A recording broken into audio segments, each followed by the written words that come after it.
Hey guys, and welcome to another video. So today we're going to do something really simple. It is just a little face scrub. It's worked in continuous rounds, so there is no joining. You just keep going around and around until it gets to the dimension that you want. It's worked out of 100% cotton, and I decided to do this because we just finished doing the washcloth, which I'm sure all of you have seen. I'm hoping. If you haven't, please check it out. It's a really good tutorial. It'll take you all the way through from start to finish.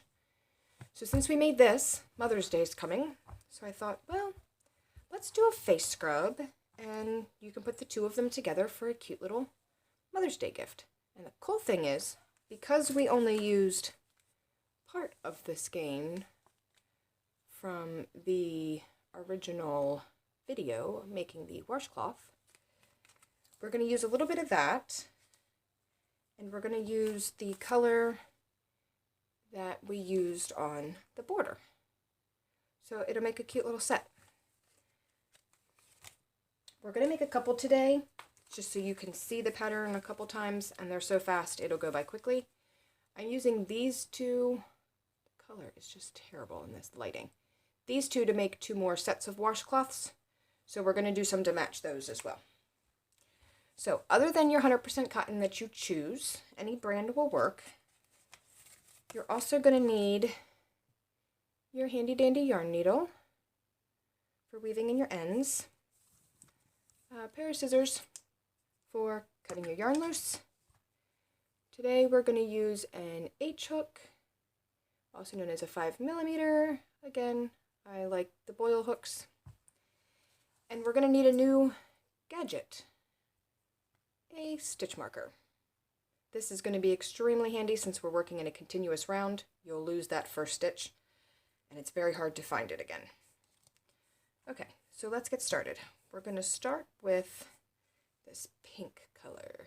I like this hot pink. That's what the other one was made from. We're going to use this one first. Okay, in order to get started, we have to do a magic circle or a magic loop. There is another video that will show you how to do this in comparison to the other way, but I'm still going to show you how to do it now. So you're going to wrap the yarn around your fingers twice, keeping the one that is attached to your working ball to the back. You're going to go underneath this first one, you're going to grab that second one, pull it out, and up we go. And it's going to give you this X. So then we're going to grab our working yarn and pull it through that loop. And now we have the magic circle. Okay, so grab a hold of your magic circle, however is comfortable for you. We're going to do 8 single crochets in the center. So in order to do a single crochet, we'll go over that, pull up a loop, 2 loops on your hook, yarn over, pull through both loops. That's 1, pull up a loop, pull through both, 2, 3, 4, 5, 6, 7, 8. Okay, now the reason I like using the magic ring or the magic loop is because we pull on that tail and it's going to pull it closed. Now for row 2. Now since we are working in continuous rounds, we know this stitch right here is our first stitch. So we're going to take our handy stitch marker. We are going to put it in that stitch and close it. That is what you will do every time we come back to the first one. So for now, we got to take it out.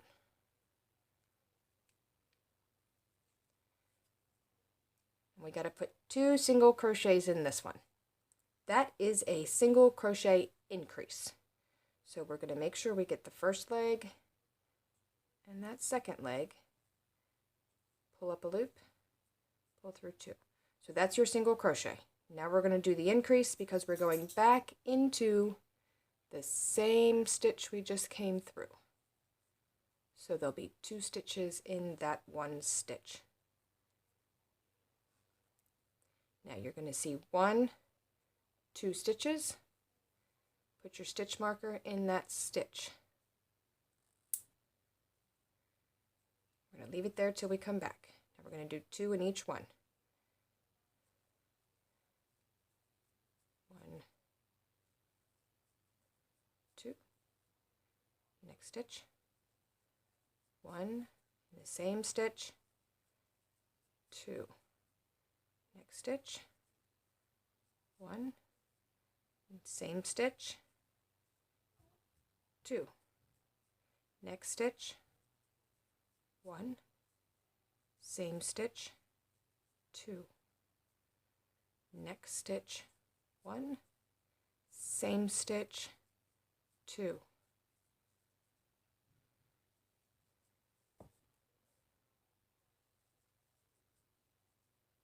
Last stitch. Sometimes that stitch marker will bounce in your way. Just hold it down. So we've officially completed 2 rows to our scrubby.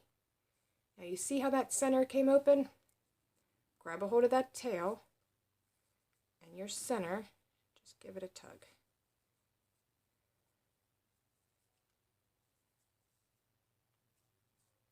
There we go. And it'll close you right up. Center's completely closed. Now for row 2. It's complete. We'll move on to row 3. Take your stitch marker out, and now we're going to do the increase every other stitch. So the first stitch just gets 1. Now grab that stitch marker and put it in that stitch you just made and close it. Boop. 2 single crochets in this stitch. Again, make sure you're getting both of those legs. 1, 2. 1 in the next stitch. 2 in this stitch. 1. Pull up a loop. 2. Just 1 in this stitch. 2 in the next stitch. 1, 2. 1. 2. Just going to speed up a little bit here so we can get on to the next row. Now, as we're increasing this and we're doing it the way that we are increasing it evenly. So, as you make something larger, you'll have little peaks, kind of. They're not extremely noticeable, but they are noticeable when you're making certain shapes. So, if you increase evenly, then you get a consistent push out in the different directions, and you don't end up all of this here and none over there. So always make sure you do this evenly. This works with any pattern that you want to do an increase. This is your basic increase. The first time you do 2 in every single stitch. The second time you do 1, then 2 in the stitch. In the next stitch. Now we're going to do 2 singles, then a double. So we're going to take our stitch marker out, set it right there.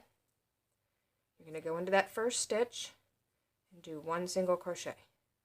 Grab that stitch marker, put it right in that stitch you just made. Okay, now we're going to do another single crochet. And now the increase. So 2 single crochets in this one. Single,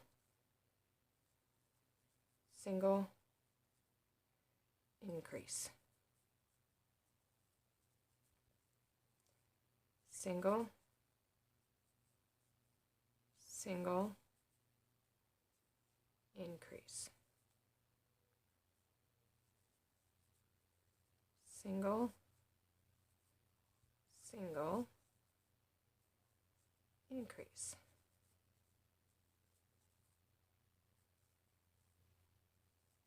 Just continue that pattern all the way to the end, to your stitch marker there.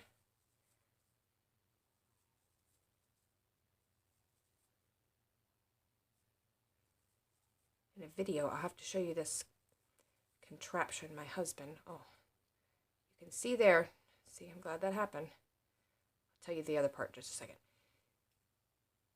That's where my yarn split. I don't know if you can see that. Let me get the camera to focus here. Maybe not. Not today. Let's just try this way then. There we go. As soon as I move my hand, it's going to leave. So, this is my loop that was on my hook. But see this little loop right here? There we go. That is where the yarn split apart and I missed one. If you do that, it's okay if you notice it when you get further along and there's not much you can do. Just kind of tuck it into your work. Just make sure it's tucked in so it doesn't get snagged. But if you catch it soon enough, take it out. That can leave for very bad destruction of projects later. That one little strand starts to unravel, and then part of every stitch unravels, and that string just gets longer and longer if it breaks. So always just make sure you check it. And carefully make sure, okay, that's the second one, that you're catching all of those strands that make up that yarn. And we will do a tutorial on the different types of yarn. Now we're using cotton, but I like to use Red Heart. That's one of my favorite yarns, especially since they came out with the new accent colors. But that is a whole nother video. Okay, so we've made it back to this round. Now we're going to introduce a new stitch. And when I thought of this video, I didn't even realize that it had a new stitch that we haven't used yet. But it does. So with this little project, we're going to learn a new stitch. And that is this double crochet. As you can see, it's much taller than the others. So that's what I'm going to show you. So we learned how to do the half double when we made the washcloth. Now we're going to learn the double. So take your stitch marker out.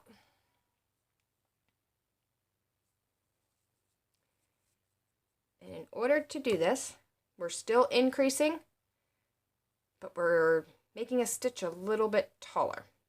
So what you're going to do is we're going to go into that stitch we were in. Because it's a different size stitch, it will look a little different if we don't try and level off our work a little bit. Because as you can see, when you work in the spiral, one row is always a little taller than the last one. And this is the beginning and the end, and they're not lined up because we don't do the joining. So what I like to do is go into that last stitch that we were just in and just do a small slip stitch. Now that's not going to even you out a whole lot, but it'll even you out some to work the next round more evenly. So because we're doing a double, we're going to chain 2. Okay, remember I told you in the last video, depending on how tall your stitch is, depends on how many chains you need to chain up. And that's what the pattern will call it, a chain up. So now we're going to go into this next stitch. And that's actually the first stitch. And that's the one we're going to go into. But to do a double, you need to yarn over like you do with the half double. Go into your stitch, pull up a loop. Now we have 3 loops. 1, 2, 3. Just like the half double. Here's the difference. You're going to pull through once, pull through twice. That's how you know, that's how I remember how to do a double crochet, because I pull through 2 loops twice. So that becomes our first stitch. So we're going to attach that to our stitch marker to that stitch. And we're going to do the increase rounds like we were before. So since we did 2, then an increase, now we're going to do 3 and an increase. So that was 1. Show you again. Pull up a loop. Pull through 2. Pull through 2. Yarn over. Go into the next stitch. Pull up a loop. 3 loops. Pull through 2, pull through 2. So that's 3. Now we have to do 2 doubles in the same stitch. So yarn over, go into the next stitch, pull up a loop, 3 loops on the hook, pull through 2, pull through 2. Yarn over into the same stitch, pull through 2, pull through 2, and there you have done a double crochet increase, same as a single, just a few more loops. So now we're gonna do 3 doubles,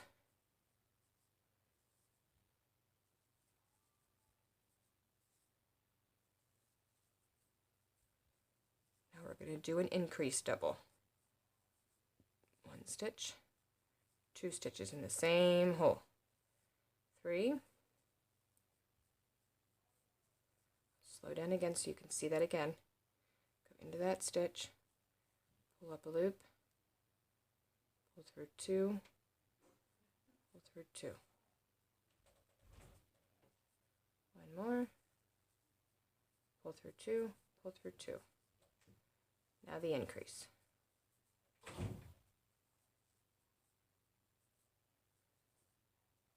Three,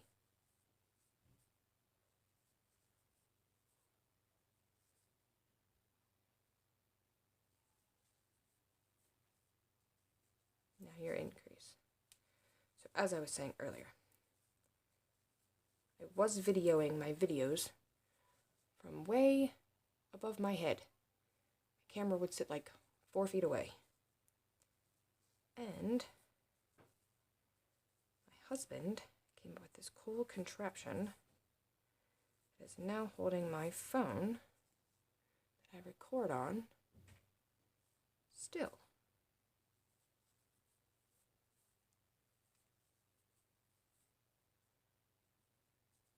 Increase, 3 more. Now when you're increasing in this rounds like we are, you should always end on an increase. If you do not, then you have done something wrong and you need to recheck your calculations. It happens quickly and can get terribly undone in a round, especially if you're working 80 stitches or 120 stitches. So always try and make sure that you're paying attention and that you're ending on that increase. The only way you will not end on an increase is if the pattern has you do the increase first. See, I think we just came up to a problem, guys. Oh no. Okay, I see. 3. Now, to you guys, it's going to look like we're done. Remember when we did those chains? We did those chains on the last stitch of the row, on the last row. Kind of like when I went over doing the corners on the washcloth. I don't like doing them all in the beginning, because then you get this gap. If we had started there, we'd still have this big gap to close. That doesn't look very attractive. So, because we chained up on that last stitch, we're not going to count that as a stitch, but we do have to go into this, and it might be a little tight because that's where your slip stitch, oops, sorry guys, that's where your slip stitch was, where we joined it. So kind of wiggle your hook in there first and get that loose enough to where you'll be able to get your hook through there easily. Okay, so now our last increase, so yarn over into that slip stitch area, pull through 2, pull through 2, and the last one, pull through 2, pull through 2. Now that first stitch there, we are done. This one came out a little bit bigger because I used a bigger hook than I used on those ones. I wanted to make it a little larger. This one just felt a little small in my hand. I wanted to go a little bigger. So we're going to take this stitch marker out, and we're going to slip stitch to that first stitch, just like so. And then you have a cute little face scrubby that matches the yarn we're going to use to make the washcloth. Pretty nifty. So, in order to finish this off, we're going to take our scissors, even though we've done that slip stitch. You know me, I like that extra step. It makes me feel more secured. So you have your slip stitch, pull that tight, grab the yarn you just cut loose, pull it through like a chain. It's going to give you a little bit more of a secure knot. And unfortunately, we do have tails. Not totally a bad thing. Just don't really like doing the darning needle. Not my favorite thing. Fold your yarn in half, somewhere along the line. Kind of squeeze it together. And wiggle your needle. It'll pull right through. Now we're going to weave in the ends. Zoom in here so you can see. So you see these little bumps back here on these stitches. Let me grab one up here. Here's one. Here's one. There's different bump backs. So what we want to do is we want to work this down 1 or 2 rows, going underneath those stitches. And the reason I go down is because it's highly unlikely for it to back out going up through the stitches, but it would be easy for somebody to tug on the ends and keep pulling, and that end to kind of wiggle loose. Just a preference. However you prefer doing it is up to you, as long as you get it in those stitches. So when you tug on that, oh, wrong one, sorry guys. When I tug on that, see, it made that all crimpy looking. That's okay. That means we're pulling it tight, and that's a good thing. Goodness, they got all tangled. Okay, so we're just going to keep wiggling down the stitches. That is my lady. I apologize. She needs to go out of here for sure.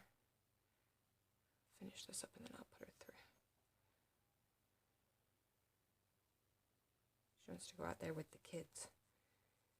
She hears them playing with the ball. Okay, so we've weaved that in. We have this little crooked edge here. Grab a hold of that and just pull that back out where you need it to be. And then we're just going to cut that end loose. Then we're going to we'll just add this to that scrap basket, or yarn vomit basket, as some kids in my house like to call it. Sorry guys, I just knocked my bag over here that I wanted to show you. This is from when I made other washcloths. I keep all of my scraps until I think they're unusable. This one is getting almost unusable, but it'll still make one of these little scrubbies. So save as much of your scraps as you can. Acrylic, great to save to make granny squares. Especially if you're picky about yarn selections. Granny squares, if you have a scrap box, set the scrap box next to you. Grab random colors. Go to town. Make squares till your heart is content. Okay, so fold the yarn in half again, squeeze it in your fingers. Wiggle that down through. Again, I apologize for my ladybug. I'm sure you all can hear her whining and barking. Lady, 1 minute, please. Sorry, guys. So sorry. I thought she would lay down and sleep. Wiggle through that center there. And then we're going to wiggle up. Oop. Now when you wiggle up, you can see that needle between the stitches in the back. If you flip it over, if you see the needle shiny part on this side, then there's a chance you'll see that tail being pulled through the stitches. Won't matter if you're using the same color. If you're pulling an end through that's the same color. However, if you're doing a granny square, and you have separate colors, it is going to be noticeable if you pull a purple over a white stitch and it's seen in the front. So just something to kind of look for. I kind of flip back and forth sometimes when I'm doing different color sew-ins just to make sure that I'm not visible on the good side. Okay guys, so here is our finished little face scrubby. And that and those together would make a very nice little Mother's Day gift. And if you do it with the same yarns that you purchase, you can make a washcloth out of the contrast color with this color border, with the variegated border, and then do a variegated one like this with the solid color, and still have yarn to do this. So 2 skeins of yarn, maybe 45 minutes to an hour, depending on how much time you have to put into it every time you do it. And you have a Mother's Day gift. So I hope you guys enjoyed this tutorial. Feel free to leave any comments in the comment box below. And I'll be back soon. Thanks for watching, guys. Be sure to subscribe. Thanks.